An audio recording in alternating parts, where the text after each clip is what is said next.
Pasensya na guys, hindi ko kayo ma-tour sa West Edmonton Mall guys kasi nagpresenta lang guys. So, dito na lang tayo guys sa bus. Ayan na yung bus na, ito yung bus na ito yun guys.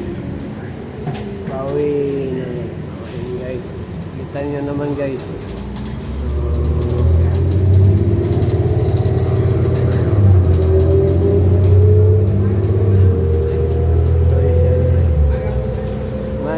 Train na dito guys, pero gagawin pa lang guys, pero malapit na siyang matapos guys. Hindi ko alam kung kailan matatapos, baka sa May or June matatapos na. So guys, mamaya guys gagawa tayo sa task na ginagawa sa general manager natin. Wala pang tao guys, pero mamaya guys meron na yan guys. Ayan guys, yung traffic light nila dito guys, kapag yung tao na lumabas sa light na yan guys, pwede na yun tumawid guys. Pag kamay naman guys, stop pa yan guys. May timer din yung ano dito guys. May 30 minutes 30 seconds, may 10 seconds guys.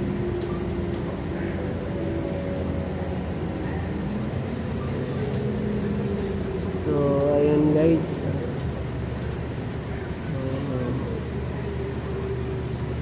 so kahapon may matanda na tinulak ng isang mayaman. Gumanti lang yung tinulak niya guys, homeless yun guys, matanda na guys. Tapos pag kasunod gumanti yung mayaman guys.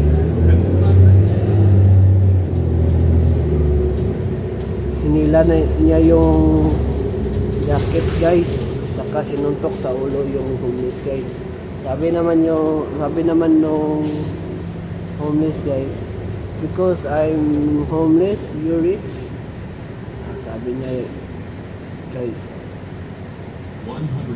May mga tao talagang umaangat na guys, umayabang na guys. Di porket homeless yun guys, gaganyanin niya lang yan guys.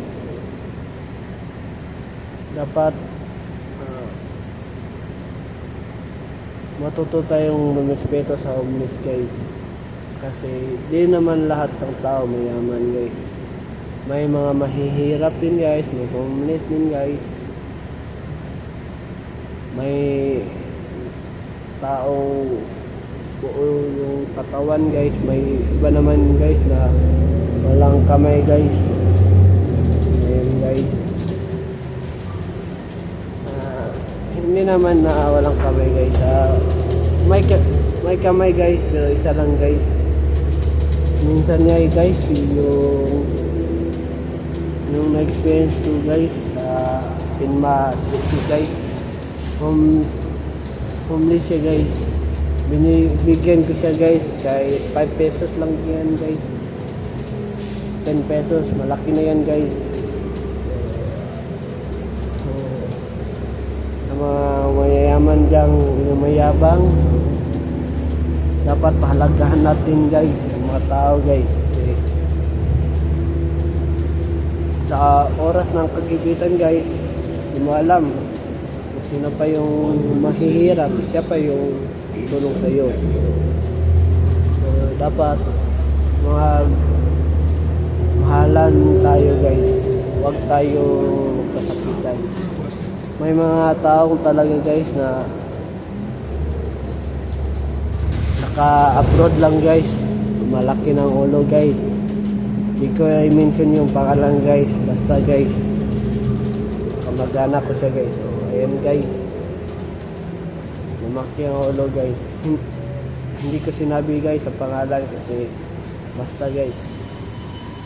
So ayan guys, so yung mga homies dito guys, may garden guys, binibigyan sila ng gobyerno guys. So mga homeless dyan,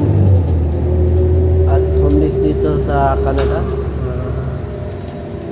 Huwag kayo mawala ng pag-asa guys. Ipag at syaga lang guys. So, ayan guys. Dapat wag puro judgmental guys. May mga taong judgmental guys na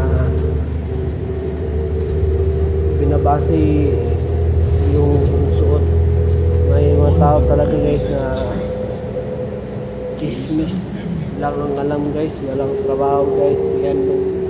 Yan lang yung trabaho nila guys, chismis. Sa mga marites dyan, magbago na kayo kasi yung kinichismis nyo sa tao ay nakakasakit na pala sa kanya. So ayan guys, so ang moral story guys at sinabi ko guys,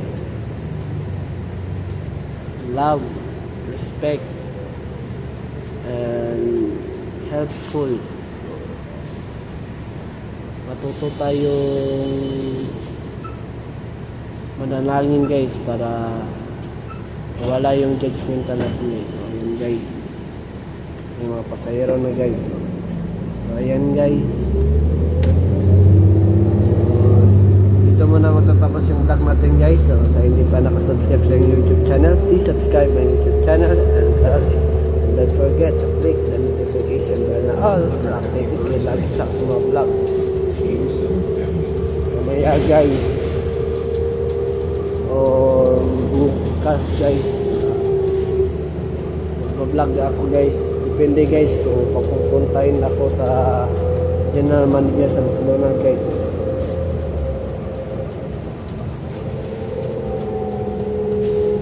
Again guys, sa hindi pa nakasubscribe sa YouTube channel, please subscribe my YouTube channel and Caraldo, and don't forget to click the notification bell na all para updated kayo lagi sa mga vlog. Dito muna makatapos yung vlog natin guys. Have a wonderful day, have a nice day. See ya!